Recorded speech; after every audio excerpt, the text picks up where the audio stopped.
A lot of you who attend today's meeting, I don't know if you noticed that Warren Buffett started it with a statement.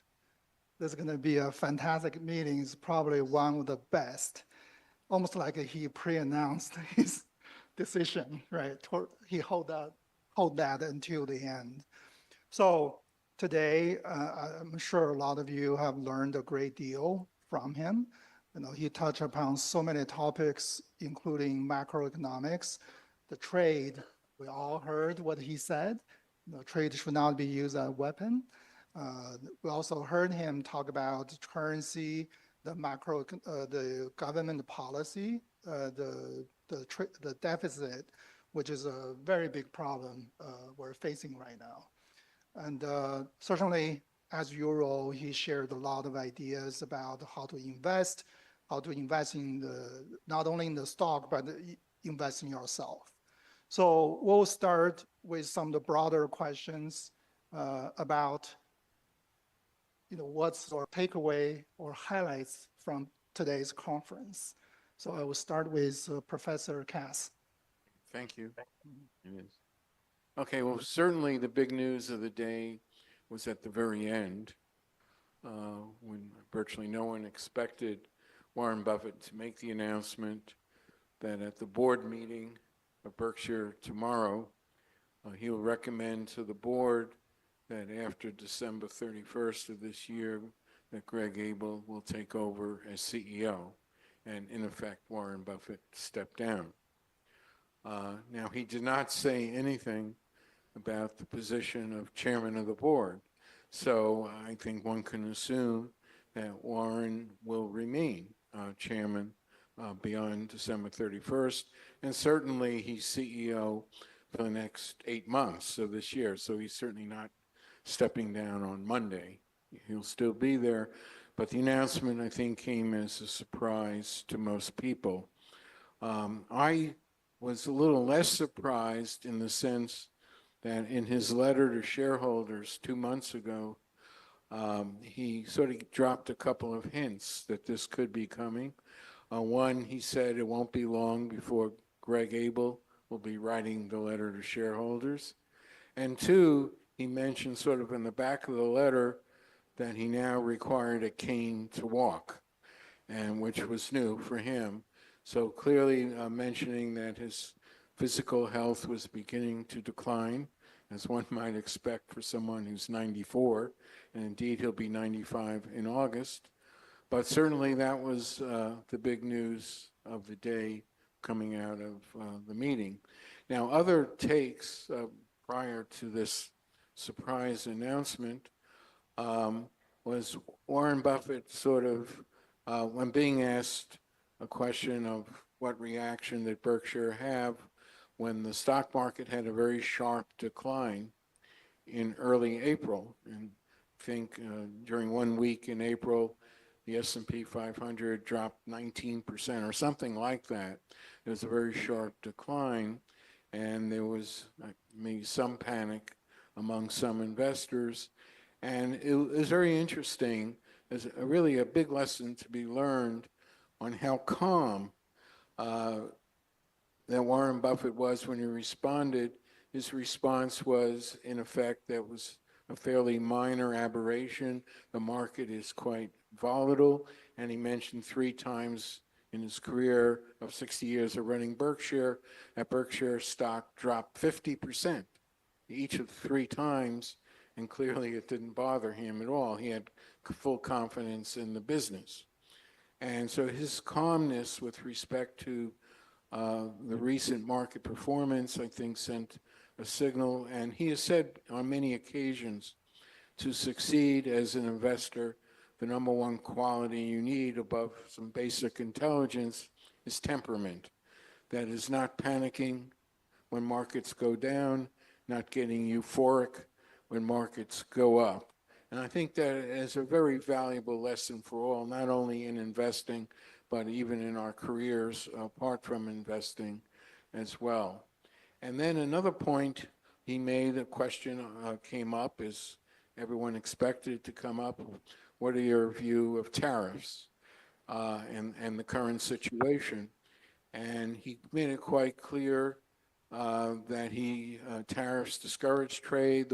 The whole world benefits from more trade. And so he had discussed some earlier recommendation he made around 2003, which no one followed. But certainly he expressed the negative sentiment that it was not really a very positive thing to proceed with restricting trade among nations. And then also, in response to a question, he said some very positive things about his investments in Japan with the 5 large Japanese trading companies. And he's looking forward, or on behalf of Berkshire, to increase Berkshire's investment, not only in those companies, but perhaps in other companies in Japan. So those were some of the highlights. That's great. It didn't surprise me a whole lot that Mr. Buffett made his announcement at the end. Like Dr. Kass alluded to, Mr. Buffett had already been discussing that in the future, Greg Abel would take on a larger and larger role, that he would be writing the annual letter. And even this week in CNBC, there were articles basically discussing the fact that Greg Abel has already transitioned to the day-to-day operations of many of the businesses of Berkshire Hathaway. So, you know, we all have a finite life.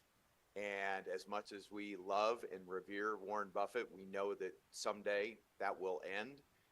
I appreciate the fact that Warren approached it with his typical dignity, Midwestern sense of humor, and logic, because he knows, much, you know, like Charlie Munger's no longer with us, one day Warren will not be with us. He would rather set the table for Greg Abel to be able to take over the company and be able to succeed on terms that everybody understands. I think it would be difficult for all of us to wake up one day and find out that Warren had you know, some sort of a medical issue and was forced to step down immediately. Instead, Warren gets to control the narrative. He gets to be able to turn it over to Greg in a very positive atmosphere and light. And so I think for all of us as followers of Buffett, again, it was another lesson in how to conduct yourself. For all of us as investors in Berkshire Hathaway, it's a wonderful reminder of how stable this business is, and that Berkshire will be built to continue to produce very nice returns going forward. As far as the trade issues, I think it's instructive always to go back and look at history. Why did Germany and Japan get into World War II? Because they were struggling economically. And after the war was over, there were things like the Marshall Plan, which allowed Germany and Japan to have their economies heal and recover and develop in a capitalist manner. And that has brought us a lot of success in the world since World War II. And for the United States and for China to do well, we both need to benefit. China needs a thriving economy. The United States needs a thriving economy. One thing I have learned, this became obvious to me in the 1990s. My wife and I were traveling in Russia. And when you grow up in the time frame that I grew up, you were taught that Russians were not nice people. And then I went to Russia and I met Russians and I thought, they're really nice people. They're really hardworking. They're very industrious. And it causes you to take a step back and realize that our governments do one thing and the people represent something very different. And I think if you treat people with dignity and respect, you find that we are all very, very similar at the end of every day. We all want success. We all want happiness. We want safety and stability for our families. And I think that's something that's important to remember during this crossroads in U.S.-Chinese dynamics. We are all just wanting a better life for our families. And at the end of the day, our clients always like to ask us, you know, what do you think about the tariffs? What do you think about China? All I know is capitalism is the one thing that will deliver success for us and for China and allow all of us to live better lives. And I think that there's a wonderful lesson there in not using trade as a weapon. Instead, it needs to be a tool so that all of us live a better life. That's great. I want to echo both of your comments. So number one, you know, the people is always different than government. So I think our Secretary of Treasury, Bennett, recently said that the current tariff rate is not sustainable. What does that mean? It will come down, but probably nobody knows when. But eventually, the world is not going to work that way, right? So definitely want to echo that point. I think Warren made it super clear that you know, trade eventually make the world more prosperous, which is what's happening in the last 50 years or more. So, okay, so let's come to the next question. So both of you have followed Warren for so many years and followed his value investing principle. You teach at universities and you basically lead a firm, serve your clients. You probably apply those principles every day.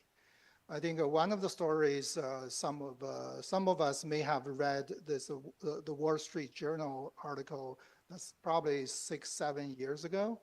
A lot of you know that Warren had 2 investment managers working for him and making a lot of decisions. So one of the investment managers, actually one of the things that really surprised him was he found out how much time Warren spent every day just read. He read newspaper, he read reports. You know, Berkshire has about 80 to 100 subsidiaries. If you think Warren does not read the report you submitted to him, that's wrong, because he not only read, he will be able to point out details in those reports. So then he's one of that, I think is Todd. He learned a great deal from Warren. He started reading most of the day. It's not something that a typical money manager would do during their typical day-to-day life. But Warren does that so differently than everybody. So the question is, in today's world that information is so transparent, now with AI, I'm sure a lot of you have asked that question, ask AI what stock you should invest. Probably a few weeks ago, you probably have asked that question, AI, what should I do now, right? So the question for you is, in the today's world, which has changed a lot, right? Warren read everything himself. Today, you could ask AI to read for you and summarize, right? So how do you apply those value investing principles in today's world? I'll start with Professor Kass. Well, certainly there's more information available on the internet, on various media outlets, and information is more readily available to more investors almost instantaneously, making the investment climate a lot more competitive than it was before. And let me just add, not only is it Warren Buffett who reads 15 hours a day, but so do Ted Weschler and Todd Combs. All 3 of them spend 15 hours a day reading. Warren mentioned today at the meeting that there could be a variety of publications that have many pages in it, but very few people will read all of the pages. Very few will really understand what's going on. In fact, I think he said those who do read it won't spread the information, will keep it to themselves. In the current environment, when more information does become more readily available, it will indeed pose a greater challenge. But Warren has said, if not this year's meeting, but in last year's meeting, that if he had to choose between the latest or the future, what's available from AI or one of his portfolio managers, he would take his portfolio manager. There's still human judgment that's involved. And we don't know what AI will look like in 5 or 10 years. It may indeed replace many jobs that we currently have, and the competition being greater. But I think just those who look in the right places, for example, Warren saying not those who don't read every page. Yes, AI may indeed read every page, but there has to be some interpretation, some judgment involved. And I think there'll still be certainly a value added, if you want to say, from those who are working in the field, who are analysts in the field. And it won't be just plug into an AI model. Don't ask ChatGPT, for example, what stock should I buy today? But there will still be a demand for and an opportunity for individual analysis.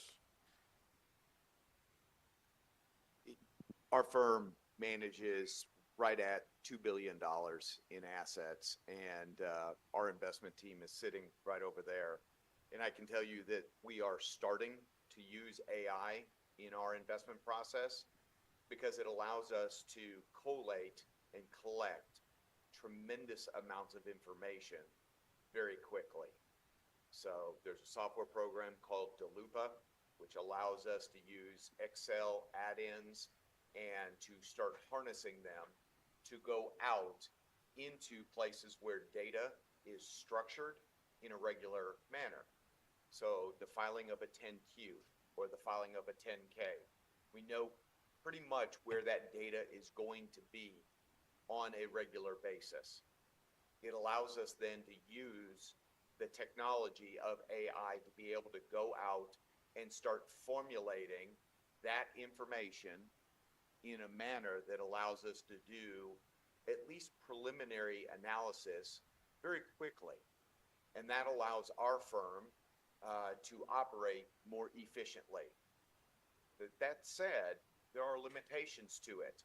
Again, we find that as of today, that data has to be in a structured manner and it has to be consistent. If the data is always moving around, you get a lot of ghosts in the data feedback from AI. It will creatively tell you things that are not there.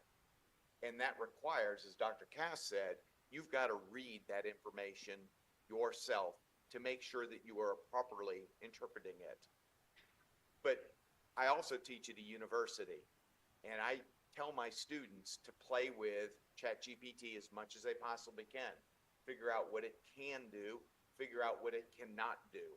Because it's really very funny in many aspects. It will give very unusual outcomes. And if you just rely on it to write your papers, professors will know very quickly whether or not you actually wrote that. They're very skilled at being able to see through what's going on. That doesn't mean that it won't continue to progress. So we are living in the world of ChatGPT for maybe 2.5 years now. That is an incredibly short amount of time. And it is already making a huge impact in the way a relatively small investment firm in rural South Texas can use that technology to compete with firms all around the world. So I find that aspect of it to be very interesting. In the classroom, it's kind of humorous, and I don't know Dr. Kass's stance on this, but there are some professors who are just scared of AI. And because they know that students can use it for the wrong reasons. In our program, it is a student-managed investment portfolio designed to teach kids how to break companies down in the same manner that Warren Buffett does. and then they have to use that to search out companies for inclusion in their investment portfolio. We've been doing this 15 or 16 years now, and it's worked really well. But that requires a lot of depth and analysis. You can't just say, ChatGPT, give me all the companies that Warren Buffett would buy today. You will not get a good response. There may be some reference to an article or some generalities, but it's not really going to help you. And as a result, you do have to be doing the reading and the thinking and the learning on a daily basis. I don't read nearly as much as Warren Buffett. I'm not able to read a fraction of what he does. But I will tell you on the technology side, I love being able to pull up research reports, and as I get older, my eyes aren't as good. I can't see 10-point font anymore. So I can put it on my computer in big font, which makes it easier for us to see it. And then I have the computer read it to me. And that gives me an additional way of absorbing information.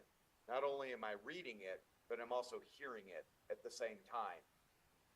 Do not deprive yourself of trying to shortcut the research process.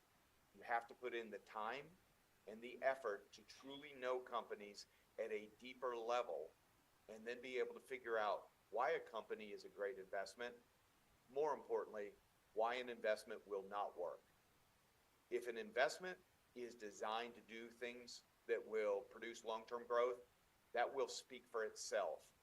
But if it is over-leveraged, if it does not have a good business model, that is what you want to find out as early as possible.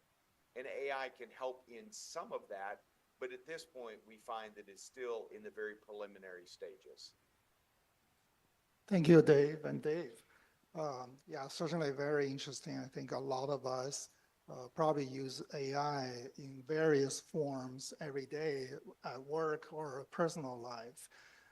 One thing I think is clear you mentioned, AI results is actually highly inaccurate right now. Maybe one day we'll get there, but still nothing will replace, your personal reading. Those materials that we missed from the AI summary, they're so valuable. So with that, I would like to share a little bit of my experience as an Oriental trading company. We made acquisitions. After we're acquired by Berkshire Hathaway, we made a few acquisitions. One thing to our surprise is we didn't know actually Warren Buffett personally look at the acquisition and help us decide what the price is. So you would think he's making those multi-billion-dollar decisions that he would skip some of the smaller deals, but no, he's actually personally involved, and we actually learned a great deal from him.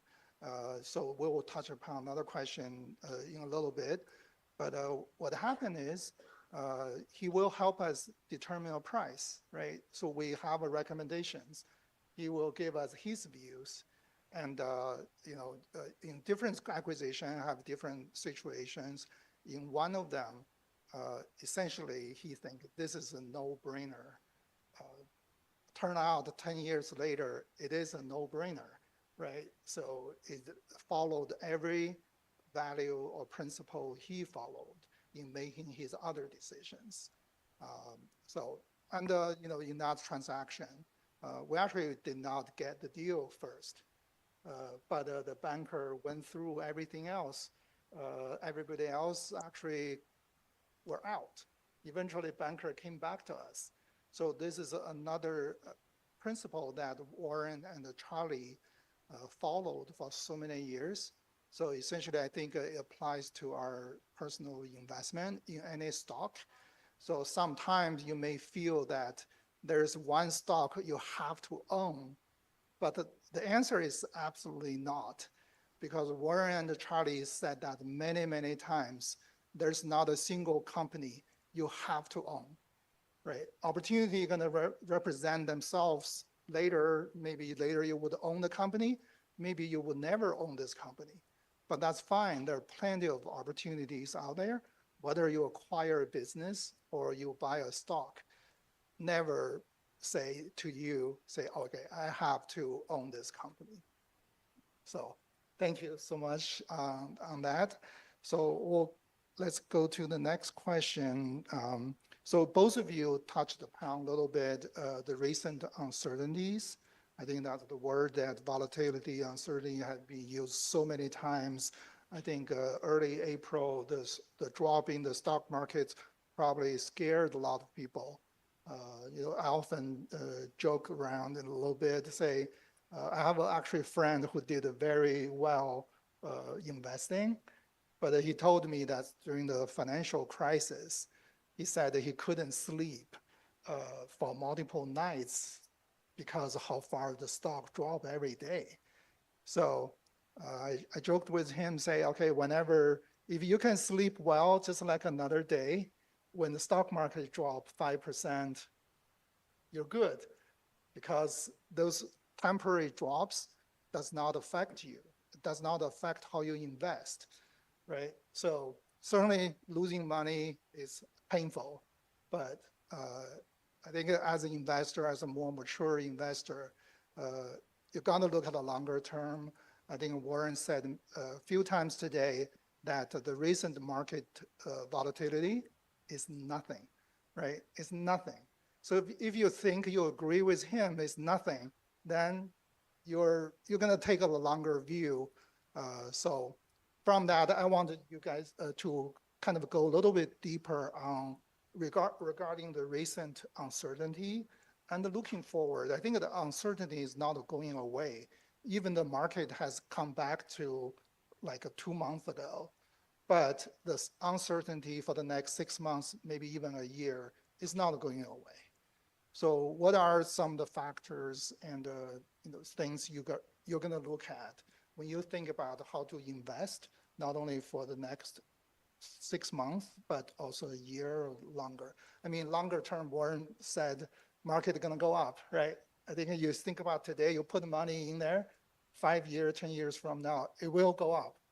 There's no question about that. But I think a lot of us also want to think about near term, 6 months to a year. Well, it'll be very helpful to look at some of the actual numbers of the stock market behavior over time. If one looks at the S&P 500, for example, and you go back 100 years, the compounded average annual rate of return has been about 10%. 10% a year, that's pretty good. That means using the rule of 72, your money would double every 7 years. Looking at the numbers a little more carefully, as I did recently, over the last 80 years, the S&P 500, with dividends reinvested, or dividends included, has gone up 80% of the time over the last 80 years. Basically, what Warren Buffett is saying, and these are some numbers just backing up his reasoning, is that the market will grow. Our GDP will grow. Our GDP in this country growing between 2% and 3% a year. That is very likely to continue. We do go through some rough patches.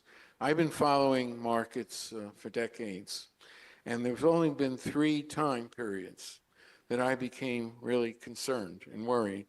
And I know, the first 2 at least, so was Warren. The first one that I'm referring to is the Great Recession, 2008, 2009. And that market pretty much hit a bottom in March of 2009. And that morning, when the market hit a bottom, Warren Buffett was actually being interviewed on CNBC that morning. And I noticed that he was uncharacteristically looking a little nervous. Even though he didn't reveal it, he clearly looked it. And subsequently, mentioned, I had the privilege on several occasions of being able to bring students to Omaha for private meetings with Warren Buffett. And questions would come up on the financial crisis. And Warren Buffett basically said we came very, very close to disaster at that time if Congress didn't put up the $750 billion into the banking system. At that time, the Treasury Department and Federal Reserve didn't do the right things at the right time. We could very, very well have been in another Great Depression, but we did the right thing. That did occur. During the pandemic of 5 years ago, Warren Buffett was also very nervous. We have one pandemic every 100 years throughout history, the last one being 1918, the Spanish flu. And it was unclear how long it would take us to recover. Fortunately, we had modern technology. People had computers at home. We could work remotely, which helped us get through it. And of course, the development of the vaccine helped. He was very nervous at that time and was not investing. And he did bail out a lot of companies in the Great Recession. Goldman Sachs, for example, took a big loan from him. In 2011, a big investment in Bank of America. This time is the third time that I myself have some concern, but Warren today made it quite clear he did not. And I found it personally very reassuring that he didn't seem to be particularly bothered with the economic environment changing a fair amount in the last few months, and arguing or mentioning that our economic environment always changes over time. Look how different the country looks today versus 250 years ago, where agricultural society and how much we've grown. So just looking back at history, yes, there are risks. There could be high volatility. Markets could drop 30%, 35% in 1 year, or Berkshire could drop 50%. But with capitalism, with our system, the right thing to do from his point of view, opportunities will occur, is pretty much stay invested, have a long time horizon. And I'll define a long time horizon of at least 5 to 10 years. And if one looks out at least 5 to 10 years, ignore the bumps on the road along the way, and I think we would do just fine. Thank you, Dr. Kass. I agree. I hope every one of us listened to Warren when he talked today about cathedrals and casinos. A cathedral is something that is beautiful, something that is to be protected, something that it is to be revered and respected for very long time frames. A casino is there to take your money. When we talk to our clients and we try to formulate an understanding of how to go about investing, we quote Warren Buffett word for word. Is it predictable? And is it consistent? If it is predictable and consistent, then do you truly understand it? If it's predictable and consistent and you understand it, then that really narrows down the world of investments that you should ever consider. When looking at investments, do me a favor, do yourself a favor. Never call it a stock again. A stock is a ticker symbol that blips up or down. The casino wants you to focus on nothing but ticker symbols. But just like Oriental Trading Company is a wholly owned business, it does not get a ticker symbol telling us if it's a good day or a bad day. Instead, I'm guessing that every employee at Oriental Trading is focused on getting the best products, giving good customer service at a fair price. And if they do that over a long time frame, great things happen. Every one of us needs to think about our investments as businesses that we are going to hold for a very long time frame. So statistically, we will tell our clients that if they're going to give us money, They need to have an appropriate time frame, which models out very similarly to what Dr. Kass said. The stock market, if you go back over the last 70 years, has gone up as much as 56% in 1 year. It's also dropped as much as 37% in 1 year. That means that if we're an investor for 1 year, we're either really, really happy or our life is really bad. So why would you even want to play that game? Do not play that game. You do not have to play that game. If you were a business owner, you are going to ask questions about what were my sales? What were my earnings? What was my cash flow? What is my debt level? What is my return on equity? What is my return on capital? If those things are all moving in the right direction, you turn off the news and you focus on business fundamentals. It allows you to sleep well at night. It allows you to focus on where you want to be in 3 to 5, but preferably 5 to 10 years. If you do that, and CNBC is telling us that there's breaking news and something bad is happening in the world, which is like every 5 minutes, if you get pulled into that, you will make bad investment decisions. But if you focus on owning quality, predictable, consistent businesses with very high returns on equity and return on capital and low levels of debt, you will sleep well at night and you will become great investors all in your own right. It is about having the appropriate time frame for great businesses. If you own great businesses, but you trade them on a daily basis, you are going to be guaranteed of giving money unnecessarily to the casino. The casino is not there to tell you good investment, bad investment. The casino is there to tell you on any given day, at any given moment, I will give you cash for your asset, and this is the price. If you do not need liquidity, if you do not need cash at a moment's notice, then you should not even be listening to them. It's distracting. You need to focus on the financial statements. Today, Warren talked about the balance sheet. That's where all the quality characteristics of an asset are. If the characteristics of a balance sheet are good, it allows you to be very patient, and you know that long-term good things will happen. That is how good investors become great investors and build wonderful fortunes over long time frames. The casino, meaning the stock market, is there to give us immediate liquidity. If you don't need liquidity because you are a long-term business owner, stop worrying about short-term things. The way you win the game is to have the appropriate time frame and then focus on predictable and consistent businesses. Great. Thank you, Dave. And Dave, certainly great insights. I'm sure I really like your last comment regarding watching CNBC or whatever, right? So I'm sure a lot of you may have followed stock commentators, experts everywhere. If you really pay attention to what CNBC was doing, they're always this opposite opinion. They would always invest someone who would say this, and another person would say the other side of the story.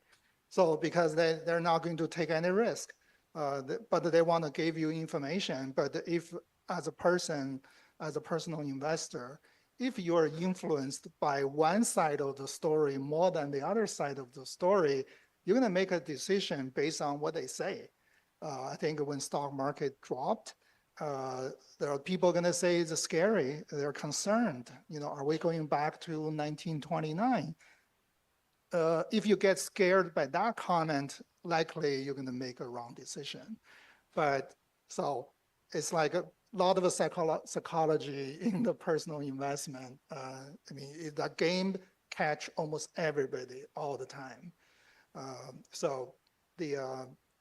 Interestingly, I was thinking about what happened in the last month or so.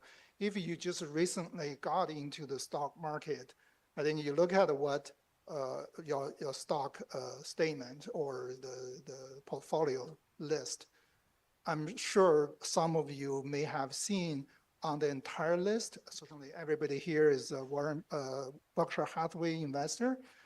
I think the only stock on there, which is a green so far, certainly green in US, it means stock went up. In China, it means stock went down. But either way, for a lot of us, the only stock on that list that's actually grown this year is Warren Buffett's, is a Berkshire Hathaway. So that come back to what both Dave just said. Owning a stock, just treat it as owning a company. You ask yourself, did this company change in the last month? Or did their business model get changed or disrupted? If your answer is no, you're owning exactly the same company as you owned a year ago, 2 years ago. So if you know you owned a great company, nothing has changed. That's why I take a longer term view, and I think all of us going to be benefited from that. So another question I would like to touch upon is, there was a question today regarding the patience and the speed of decision making.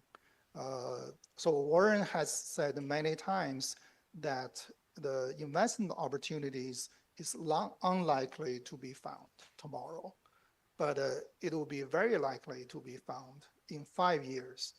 So, which I kind of mentioned a little bit ago, Warren and Charlie never regretted missing, I won't say regret, never afraid of missing any transactions.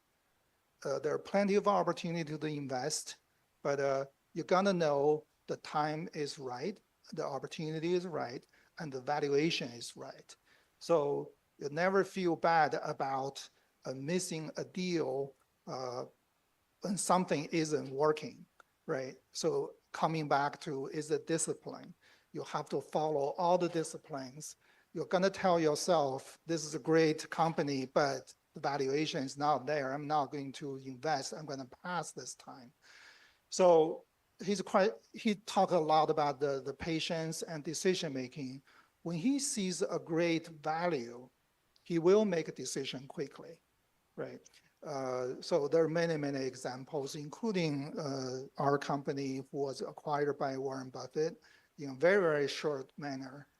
He actually did his own due diligence with some of our customers, personally calling friends who are our customers. Ask them, how do you tell me about a company? So another example is, I think, David, you led your student groups to Omaha to meet with Warren. That's probably 10 years ago, 8 years ago. One of the student groups, I think it came from University of Tennessee or one of them. The student group actually came up with a proposal to Warren in that meeting. That's the Clayton home, right? So Warren had never heard of this company. So the student presented such a convincing kind of a proposal regarding who this company is and what they do. It led to this is all public information, you can find it. So it led to a conversation between Warren and the owner of the Clayton homes, and a transaction happened very, very quickly without external knowledge, and it was announced. So you see those fabricated home in the exhibition hall, how nice the home is. So that's when he said, yeah, decision making, when the value is right, he will make decision very quickly.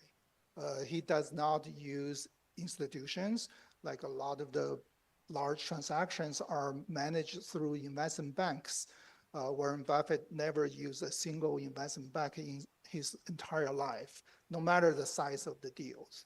So I wanted both of you to talk about patience.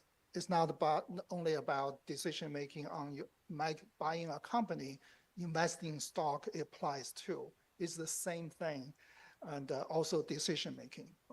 How to make the best decisions. Okay, thinking of a couple of examples of being able to make a very quick decision, short period of time with limited information.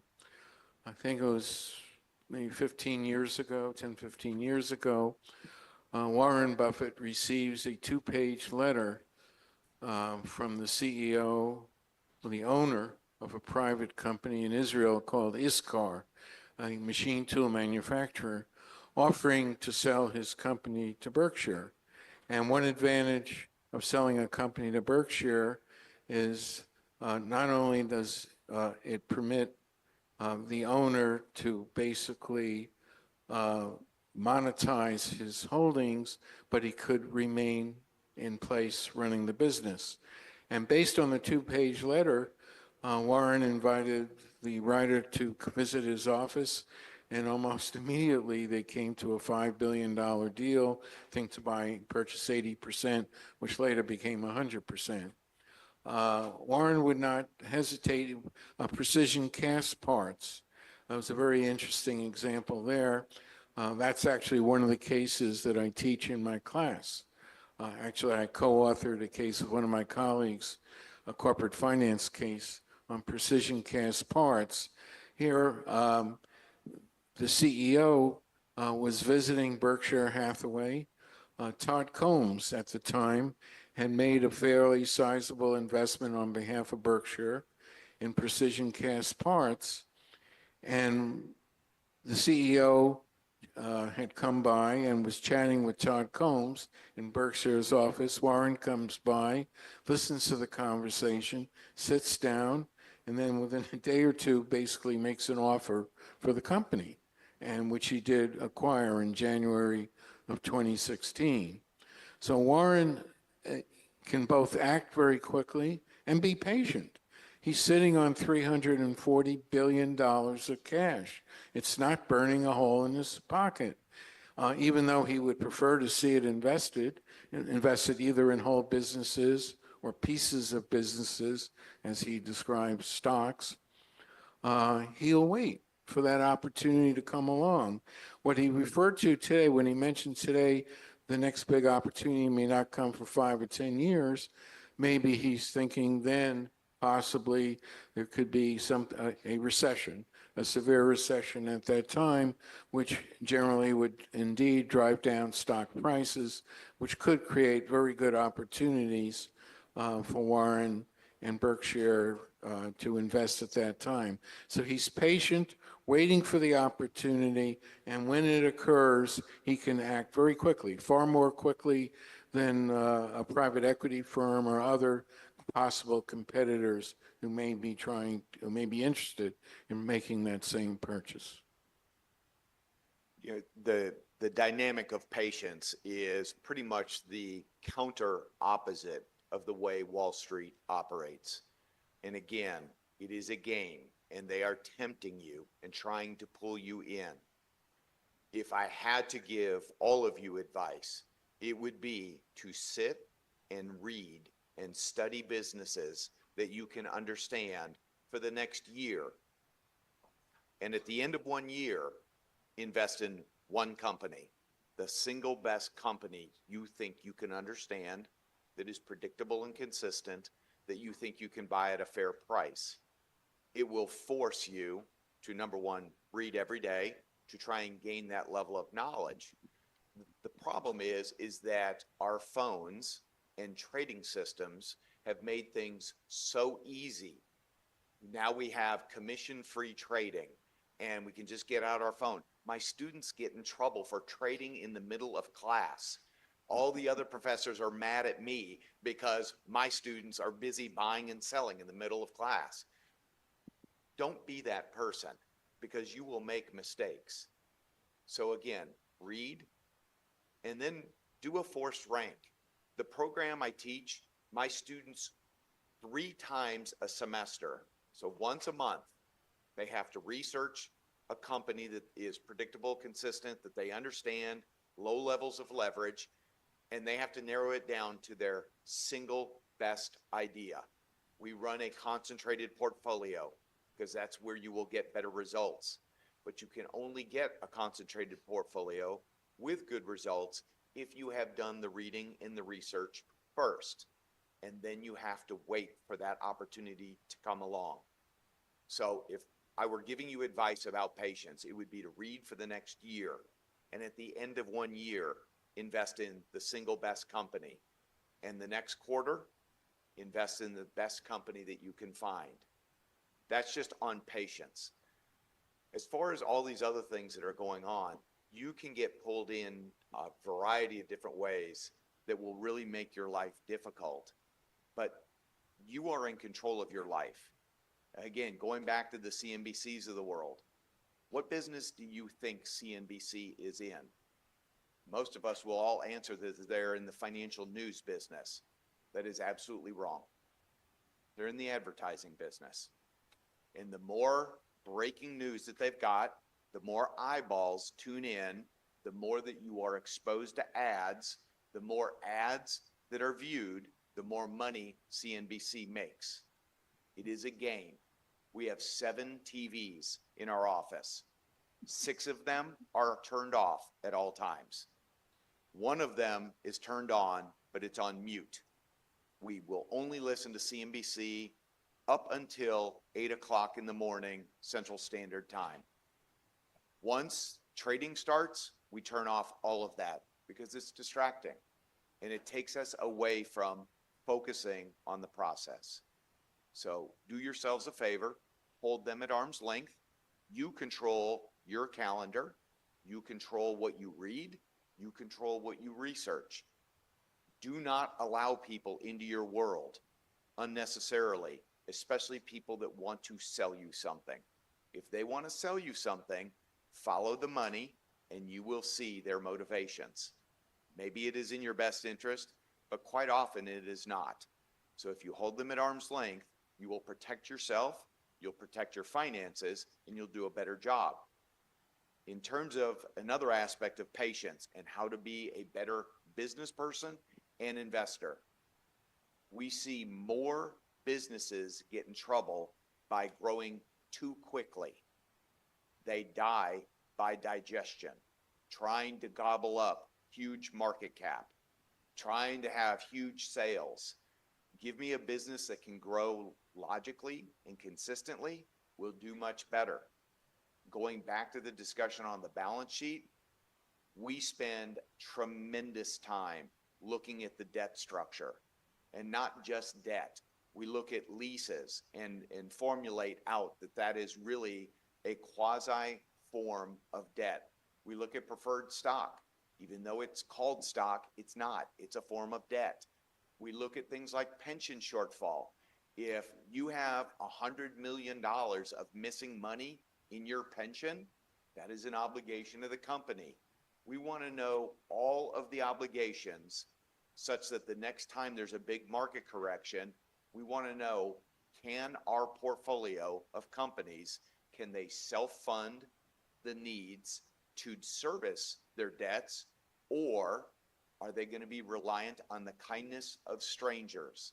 That is a Warren Buffett quote that was alluded to earlier today by Greg Abel. Greg said when he had his vision for the future of Berkshire that he never wanted to have to rely on other people for the success of Berkshire. Basically, he meant, I don't want to put us in a position to where we are so leveraged that we're constantly having to go out to bankers to say, please lend us money, please lend us money. In the great financial crisis, it wasn't just Goldman Sachs. It was Dow Chemical. It was Harley Davidson. It was General Electric. It was Tiffany. I mean, there were like 8 major companies that came to Warren Buffett on a Friday afternoon and said, if you do not lend us money today, we will not be able to open for business on Monday. If you want to see a tidal wave of really bad things happen in the world, you have those 8 companies all file for bankruptcy or insolvency.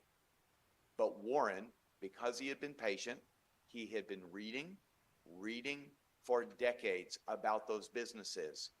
He was then in that position to be able to say, not only can I help save the economy and probably prevent the world economy from melting down, but I have the cash because I manage my affairs prudently. I can step in, I can take an investment in all these businesses. I can stabilize them. I can do well for Berkshire shareholders, and I can help the world economy. That only comes along probably once in our lifetimes.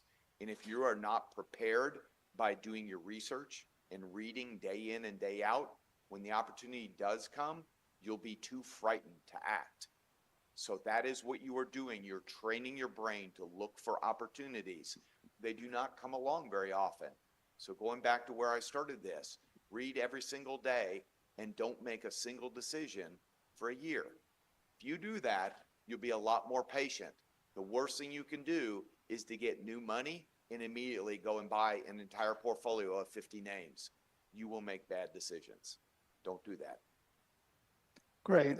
Thank you, Dave and Dave. So if I could summarize, information, watching CNBC, take the information, don't take it the emotion, right? Form own opinion, do research on companies. Actually, I think Warren Buffett also, between last 5 to 10 years, he also offered an approach to all of the retail investors, which is to invest in S&P 500 ETF. If you do that, you don't have to read every day. If you don't like to read, invest in SPY or VOO, you probably sleep good every night, and you can do other things you like to do, and you're going to beat 90% of the fund managers, which is a great investment. Without doing much, you're actually doing really, really well. So I just want to use that to wrap up. Thank you so much for sharing your experience and the insights today. I'm sure we all learned a lot. Okay. I think, yeah, thank you. So the question is, what is your view on the crypto market in the next few years? The concept of cryptocurrency, and I know that this talk tonight is partially crypto and gold related. I can understand gold much better than I can crypto. Crypto, if all the central banks around the world were to manage their affairs properly, I don't think crypto ever would have come into existence. Crypto is a reaction against fiat governments printing money and devaluing their currency. So people are mad. They want a different currency or methodology for trading value that goes outside of it. The limitations are, though, I don't know who stands behind crypto. I don't know what the audit process for crypto is. And crypto does not trade like a currency. It trades like a commodity, which makes it very difficult for me to conceptualize. And as a result, we just can't get our mind around it. We recognize why people are doing it. I don't blame them for feeling the way they do, but it doesn't mean that I have to do it. It might be perfectly appropriate for other people who know a lot more than I do.